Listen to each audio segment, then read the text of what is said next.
आज कक्षा 9 के विज्ञान के अध्याय 1 के हमारे आसपास के पदार्थ का पूरा अभ्यास कराया जाएगा। ठीक है, तो अभ्यास के पहले प्रश्न पर आते हैं और पहले प्रश्न में देखते क्या प्रश्न है। प्रश्न में पूछा गया है कि निम्नलिखित तापमानों को सेल्सियस इकाई में परिवर्तित कीजिए। तो निम्नलिखित तापमान को क्या करना है, सेल्सियस इकाई में, ठीक है, बदलना है। तो 273 केल्विन दिया है पहले प्रश्न में और दूसरे में 270 केल्विन। तो केल्विन को सेल्सियस में बदलने के लिए क्या फॉर्मूला होता है, 273 को घटाना पड़ता है। यानी ये सेल्सियस है और सेल्सियस में से सेल्सियस निकालना है क्योंकि सेल्सियस पूछा है। तो सेल्सियस निकालने के लिए केल्विन माइनस 273, ठीक है। तो 273 करते तो केल्विन कितना दिया है, यहां बात करें पहले प्रश्न में, तो पहले प्रश्न में हम देखते हैं तो 293 केल्विन है। 293 केल्विन में से 273 केल्विन को घटाएंगे तो कितना आ जाएगा, 20 डिग्री सेल्सियस, ठीक है, यानी 20, ठीक है, 20 डिग्री सेल्सियस। तो उसी प्रकार से दूसरे प्रश्न का यानी प्रश्न नंबर ए का बी नंबर देखें। तो प्रश्न नंबर ए का बी नंबर में पूछा है 270 केल्विन को सेल्सियस में बदलना है। तो 0 डिग्री सेल्सियस को निकालना है तो केल्विन माइनस कर सकते हैं, फॉर्मूला लिख सकते हैं केल्विन माइनस 273। तो केल्विन यहाँ कितना केल्विन है, 270, और उसमें से 270 में से 273 घटाएंगे तो कितना आ जाएगा, घटा लीजिए 791, ठीक है। तो इतना डिग्री सेल्सियस आ जाएगा, ठीक है। अगला प्रश्न पर जाते हैं। जस्ट उल्टा इसी का पूछा है कि निम्नलिखित तापमानों को केल्विन इकाई में परिवर्तित कीजिए। तो हम मान लीजिए अभी हम सेल्सियस इकाई में बदले कि 0 डिग्री सेल्सियस यानी सेल्सियस है, इसको केल्विन माइनस 273 डिग्री सेल्सियस, यही था फॉर्मूला। यदि हमको केल्विन निकालने बोला तो हम यहाँ सेल्सियस है और ये माइनस में है तो इधर आ जाएगा प्लस में 273 बराबर केल्विन, ठीक है। तो इससे केल्विन निकल जाएगा, ठीक है। ये फॉर्मूला रहा, यानी आपको ये फॉर्मूला आता है तो ये फॉर्मूला तो अपने आप बन जाएगा। तो इसी फॉर्मूले पर हम ऐड कर लिखेंगे कि यहाँ 25 डिग्री सेल्सियस दिया है तो केल्विन बराबर क्या हो जाएगा, 0 डिग्री सेल्सियस, यानी Celsius plus 25 Celsius plus kelvin का मान प्लस 273, ठीक है। तो सेल्सियस कितना है, 25 प्लस 273, ठीक है, यानी ऐड करोगे तो 298 केल्विन, ठीक है। ये केल्विन में मान आ जाएगा, ठीक है। इसी प्रकार इसका भी देख, बी नंबर का भी 373 डिग्री सेल्सियस। तो 373 डिग्री सेल्सियस को हमको निकालना क्या है, केल्विन में बदलना है। तो केल्विन में निकालने के लिए क्या बताएं, सेल्सियस प्लस 273, उसके बाद सेल्सियस जो है तो सेल्सियस का मान कितना है, 373 प्लस 273 ऐड कीजिएगा तो आ जाएगा 646। आगे बढ़ते हैं। निम्नलिखित अवलोकन हेतु कारण लिखें। तो निम्नलिखित अवलोकन हेतु कारण लिखना है। जैसे पहला है कि नेफ्थलीन को रखा रहने देने पर यह समय के साथ कुछ भी ठोस पदार्थ छोड़े बिना अदृश्य हो जाता है। यानी ये ठोस होता है तो ये ठोस से सीधे गैस बन जाता है, ठीक है। तो अवलोकन करना है तो ठोस से सीधे गैस बन जाता है, तो ये क्या हो जाता है, ऊर्ध्वपातन विधि। ये क्या, इस प्रकार की विधि को क्या कहेंगे, ऊर्ध्वपातन, जैसे कपूर भी, ठीक है।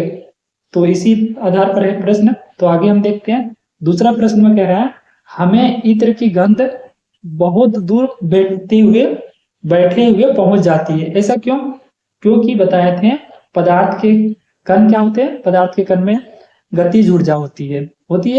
तो इसके कारण से इत्र की गंध बहुत दूर बैठे हुए पहुंच जाती है। या तो हम देख लेते हैं इसमें आंसर के अनुसार से। तो क्या है, नेफ्थलीन। तो नेफ्थलीन है सो एक ऊर्ध्वपातन पदार्थ है, ठीक है, ऊर्ध्वपातन पदार्थ है। इसका जो है कमरे के तापमान पर ही ऊर्ध्वपातन, यानी हम बात करें तो ठोस से क्या बन जाता है, गैस में बदल जाता है। तो इसीलिए यहाँ कोई अवशेष नहीं छोड़ती है, ठीक है। नेपथलीन है, कपूर है, ये तो बताएं। अब इत्र की बात करें तो इत्र के कण वायु के कणों के साथ क्या हो जाती है, विस्तारित हो जाती है, ठीक है। विस्तारित हो जाती है यानी वायु के कण जो है उसके साथ फैल जाती है। ठीक, फैल जाती है तो गैसों में जो विसरण की दर क्या होती है, बहुत अधिक होती है, ठीक है, क्योंकि उसमें गतिज ऊर्जा अधिक होती है, जिससे क्या होता है, गंध जो है, गंध दूर तक पहुंच जाती है, ठीक है। आगे बात करते हैं तीसरे क्वेश्चन पर, तीसरे ना चौथे, ठीक है। चौथे पर बात करें तो चौथा है, निम्नलिखित पदार्थों को उनके कणों के बीच बढ़ते हुए आकर्षण बल के अनुसार व्यवस्थित करें। जल है, चीनी है और ऑक्सीजन। तो क्या पूछा है, उनके कणों के बीच बढ़ते हुए आकर्षण बल के, ठीक है। आकर्षण बल हम देखते हैं तो सबसे कम किसमें होता है आकर्षण बल, तो आकर्षण बल सबसे कम हवा में होता है। उसके बाद किसमें होता है, पानी में, उसके बाद ठोस में, ठीक है। तो ये आधार है, तो उसी आधार पर ऑक्सीजन यानी गैस है, जल द्रव है और चीनी ठोस है, ठीक है। तो ये बढ़ते हुए क्रम, अगर घटते हुए क्रम बोलता तो इधर से हो जाता चीनी, द्रव और ऑक्सीजन, ठीक है। अगले हम प्रश्न पर बढ़ते हैं, क्वेश्चन नंबर 5। तो क्वेश्चन नंबर 5 में पूछा है, निम्नलिखित तापमानों पर जल की भौतिक अवस्था क्या है, ठीक है। तो इसके हम देखते हैं जल की भौतिक अवस्था क्या है। 25 डिग्री सेल्सियस पहला ऑप्शन दिया ना, तो 25 डिग्री, 0 डिग्री सेल्सियस और 100 डिग्री सेल्सियस। 25 डिग्री सेल्सियस की बात करें तो इस तापमान पर जो जल होता है तो द्रव अवस्था में होता है, ठीक है, क्योंकि 0 डिग्री सेल्सियस पर क्या होता है, बर्फ। तो इसके बाद क्या होगा, तापमान बढ़ाए तो जल हो जाएगा, ठीक है। तो 25 डिग्री सेल्सियस पर जल हो जाएगा, ठीक है। अब बात करें 0 डिग्री सेल्सियस पर, तो 0 डिग्री सेल्सियस पर तापमान क्या होता है, ठोस बर्फ होता है, ठीक है। तो ठोस बर्फ होता है और जल दोनों अवस्थाओं में हो सकता है, ठीक है, क्योंकि बर्फ पिघलना वहां से शुरू कर देता है 0 डिग्री सेल्सियस से, लेकिन हम अवस्था परिवर्तन में इस रूप में वास्तव में कह सकते हैं ठोस बर्फ में होता है और यहां से शुरू हो जाता है अवस्था बदलने, यानी बर्फ पिघलना शुरू हो जाता है, ठीक है। आगे बढ़ते हैं, तीसरे प्रश्न में पूछा था 100 डिग्री सेल्सियस पर क्या होगा, तो 100 डिग्री सेल्सियस पर जो द्रव है यानी जल है वो उबलता है, यानी उबलने शुरू हो जाता है और उबल के क्या हो जाता है, गैस। या तो दोनों अवस्था में हो सकता है, ठीक है, गैस अवस्था में होने वाला रहता है या तो हो जाएगा, ठीक है। तो कह सकते हैं कि गैस अवस्था में हो सकता है, क्योंकि जल यहां से क्या होता है, जल वाष्प में बदलने लगता है, ठीक है, यानी कहे तो भाप में बदलने लगता है, ठीक है। आगे हम बात करें छठे नंबर प्रश्न पर, कह रहा है पुष्टि हेतु कारण दीजिए, ठीक है। इसका कारण के साथ उत्तर देना है। जैसे मैं पहला पूछा है कि जल कमरे के ताप पर द्रव है, कि जो पानी है सो कमरे के तापमान क्या है, द्रव अवस्था में होता है, ठीक है, पानी के बारे में बात कर रहे हैं। तो अगर हम दूसरे क्वेश्चन में देखा, कह रहा है लोहे की अलमारी, लोहे की जो अलमारी है सो कमरे के ताप पर ठोस होता है। तो इसके आधार पर हम देखते हैं, चर्चा करते हैं। पहला जो प्रश्न पूछा था कि जल कमरे के ताप पर क्या है, द्रव, तो जल का क्या होता है, निश्चित आयतन होता है, पर बताए थे ठोस और जल, ठोस और जल का क्या होता है, निश्चित आयतन होता है, ठीक है। लेकिन अगर हम गैस का बोले थे उसके आयतन क्या होते हैं, अनिश्चित होते हैं।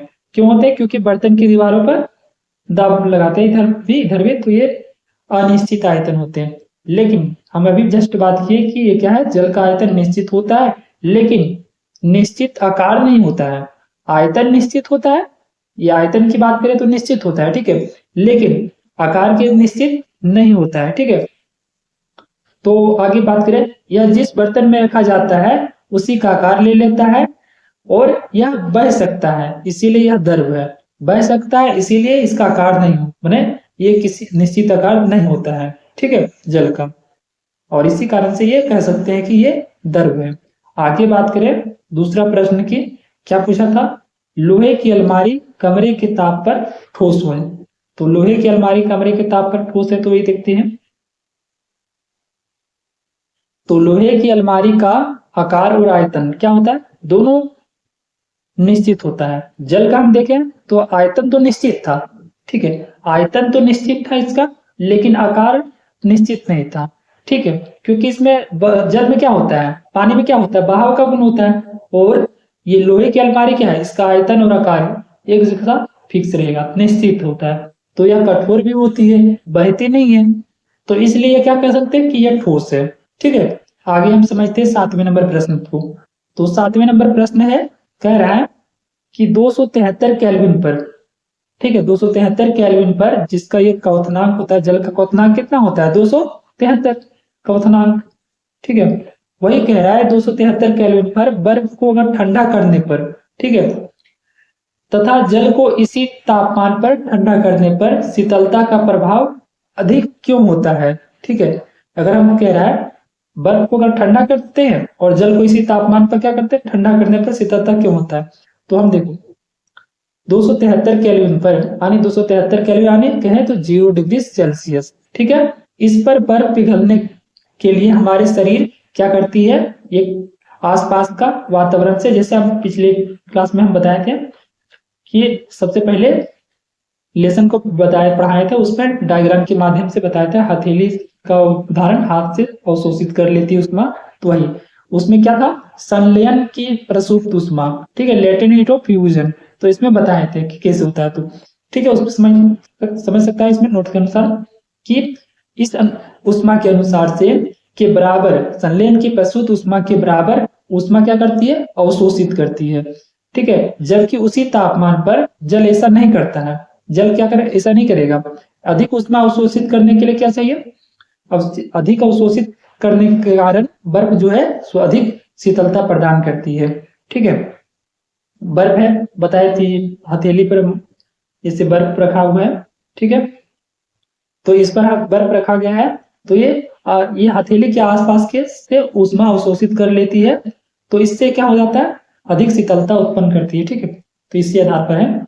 आगे हम चलते हैं, उबलते हुए जल, उबलते हुए जल, देखिए अगर यानी भाप है, ठीक है, अथवा भाप में से जलने की तीव्रता किसमें अधिक महसूस होती है, तो वास्तव में ये सीधी सी बात है कि भाप में जो है, भाप में यानी स्टीम में जलने से अधिक जल महसूस होती है, ठीक है, उबलते हुए कम, क्योंकि 100 डिग्री पर, 100 डिग्री सेल्सियस पर भाप के कणों में, भाप ये जो कण है उसी तापमान पर उबलते पानी के कणों की अपेक्षा अधिक ऊर्जा होती है, उसमें क्या होती है, अधिक ऊर्जा होती है, ठीक है, किसमें, भाप में, क्योंकि भाप के कणों ने वाष्पीकरण की गुप्त उष्मा के रूप में अतिरिक्त उष्मा अवशोषित कर लेती है, ठीक है, अतिरिक्त उष्मा सोख लेती है, ठीक, इस कारण से उबलते हुए जल से भाप में जलने की तीव्रता अधिक होती है।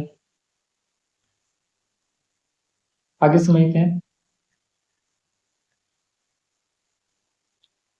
9वें नंबर क्वेश्चन में, निम्नलिखित A B C D E तथा एफ की अवस्था परिवर्तन को नामांकित करें। तो ये अवस्था परिवर्तन के नाम है। यदि ठोस से द्रव बदल रहे हैं, ठोस से द्रव, तो ये क्या हो गए, संगलन, ठीक है, मेल्टिंग, ठीक है। जैसे बर्फ है, तो बर्फ, यदि बर्फ को हम मेल्ट किए यानी तापमान बढ़ाएं तो ये जल बन गया, तो ये क्या हो गया, संगलन, ठीक है।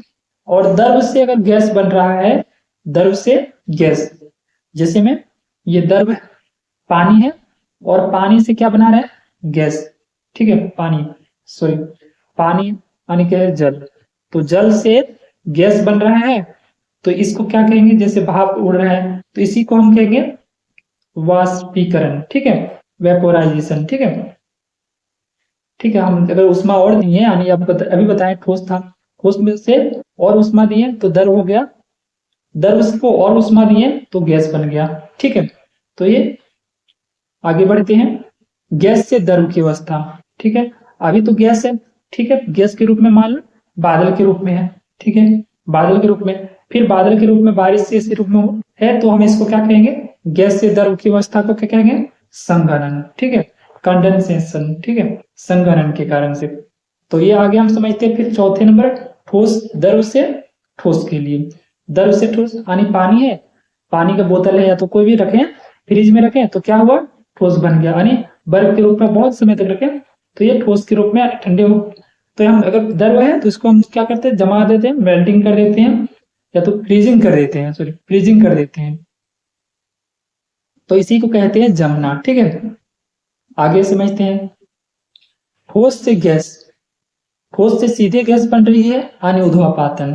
ठीक है, ठोस से सीधे गैस बन रही है तो इसको क्या कहेंगे? ऊर्ध्वापातन। कपूर है, नेफ्थलीन है, ये इसी का उदाहरण है ऊर्ध्वापातन का।